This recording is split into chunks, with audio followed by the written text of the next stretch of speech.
नमस्कार दोस्तों, आज की वीडियो होने वाली है कॉलेजियम के ऊपर। तो सबसे पहले जानते हैं कॉलेजियम होता क्या है। कॉलेजियम बेसिकली एक ऐसा ग्रुप है जजेस का जो डिसाइड करता है अपॉइंटमेंट ऑफ जजेस and their transfer related issues. जजेस का अपॉइंटमेंट कैसे होगा, किन जजेस को अपॉइंट किया जाएगा सुप्रीम कोर्ट और हाई कोर्ट में, और उनकी ट्रांसफ़र से रिलेटेड इश्यूज़, ये सब देखती है कॉलेजियम। अब जो सुप्रीम कोर्ट के जजेस हैं उनके अपॉइंटमेंट के लिए कॉलेजियम जो होता है उसमें 5 मेंबर्स होते हैं, एक चीफ जस्टिस और बाकी 4 सीनियर मोस्ट जजेस।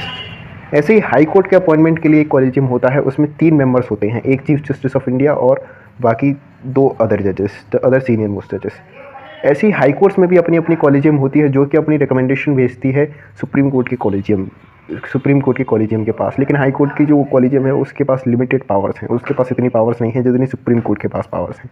अब जो कॉलेजियम सुप्रीम कोर्ट की है, जो डिसाइड करती है कि किन जजेस को अपॉइंट किया जाएगा या किन को प्रमोट किया जाएगा, वो अपनी रिकमेंडेशन भेजती है प्रेसिडेंट के पास, और प्रेसिडेंट फिर वहाँ से पास करके अपने साइन करके उन जजेस को अपॉइंट कर देता है।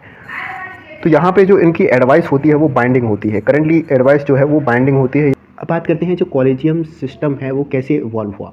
तो ये जो कॉलेजियम सिस्टम है वो ना किसी कॉन्स्टिट्यूशनल प्रोविज़न से है और ना ही किसी गवर्नमेंट के एक्ट के थ्रू आया है। ये इवॉल्व हुआ है सुप्रीम कोर्ट के 3 जजमेंट्स के थ्रू जो उसने डिसीजन लिया था फर्स्ट जजेस केसेस, सेकंड जजेस केसेस और थर्ड जजेस केसेस में। अब यहाँ पे क्या होता है, सेकंड जजेस फर्स्ट जजेस केसेस से पहले क्या हो रहा था कि जो एडवाइस थी, जो एडवाइस प्रेसिडेंट लेता था चीफ जस्टिस से, वो एडवाइस बाइंडिंग नहीं होती थी, यानी कि उसका कॉन्करेंस होना ज़रूरी नहीं था। Consultation was not concurrence. लेकिन सेकंड जजेस केसेस में क्या होता है कि जो एडवाइस ली जाती थी प्रेसिडेंट द्वारा, उसको बाइंडिंग कर दिया जाता है। चीफ जस्टिस की जो एडवाइस होगी वो बाइंडिंग होगी प्रेसिडेंट पे, यानी कि उसको उस एडवाइस के हिसाब से ही अपॉइंट करने होंगे जजेस। और यहाँ पे एक कॉलेजियम व्यवस्था की स्थापना कर दी जाती है।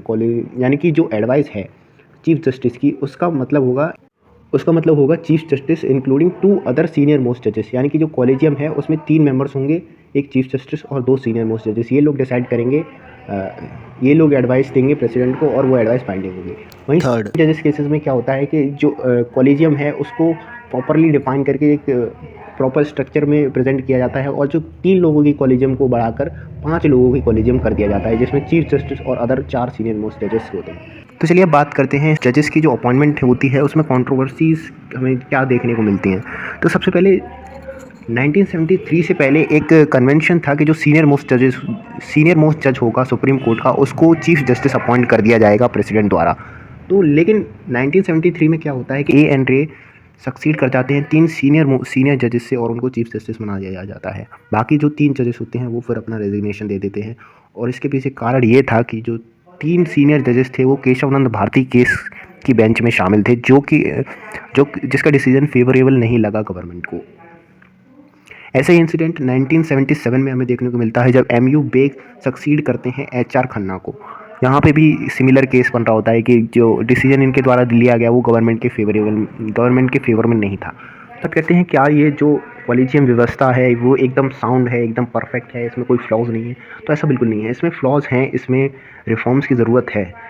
इसके लिए 2014 में क्या NDA government 99th constitutional amendment act लेके आती है। इस एक्ट के through national judicial appointment commission बनाई जा रही थी, जो कि रिप्लेस कर रही थी कॉलेजियम सिस्टम को। लेकिन 2015 में 4th जजेस केसेस में सुप्रीम कोर्ट इस कॉन्स्टिट्यूशनल अमेंडमेंट एक्ट और एनजेएसी को अनकॉन्स्टिट्यूशनल यानी कि असंवैधानिक घोषित कर देता है, और ये वॉइड हो जाता है। और ये तर्क देता है कि जो एनजेएसी है वो इंडिपेंडेंस ऑफ जुडिशरी को अफेक्ट कर रही होगी, क्योंकि यहाँ पे एग्जीक्यूटिव का भी इन्वॉल्वमेंट होगा। एनजेएसी में जो मेंबर्स होंगे वो एग्जीक्यूटिव से भी लिए जाएंगे, जुडिशरी से भी लिए जाएंगे। तो ये अल्टीमेटली इफेक्ट कर रहा होगा इंडिपेंडेंस ऑफ जुडिशरी को, इसलिए उसको अनकॉन्स्टिट्यूशनल घोषित कर देते हैं और उसको वॉइड कर देते हैं।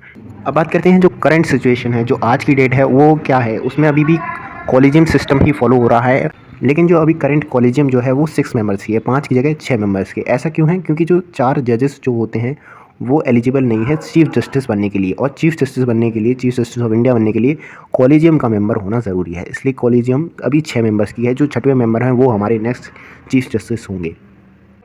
तो चलिए अब बात कर लेते हैं कॉलेजियम जो सिस्टम है उसको कैसे क्रिटिसाइज़ किया जाता है। कहा जाता है जो कॉलेजियम सिस्टम है वो बिल्कुल भी ट्रांसपेरेंट नहीं है। जैसे इसको कैसे अपॉइंट किया जा रहा है, कब इनकी मीटिंग्स हो रही हैं कॉलेजियम की, ये पता नहीं चल रहा होता प्रॉपर वे में। नेक्स्ट जो कॉलेजियम है वो वहाँ पे स्कोप रह जाता है नेपोटिज्म और फेवरेटिज्म का। जो वीकर क्लासेस हैं, जो बैकवर्ड क्लासेस हैं, दलित्स, जो वुमेन्स हैं, उनको प्रॉपर रिप्रेजेंटेशन नहीं मिलता जुडिशियल सर्विसेज में।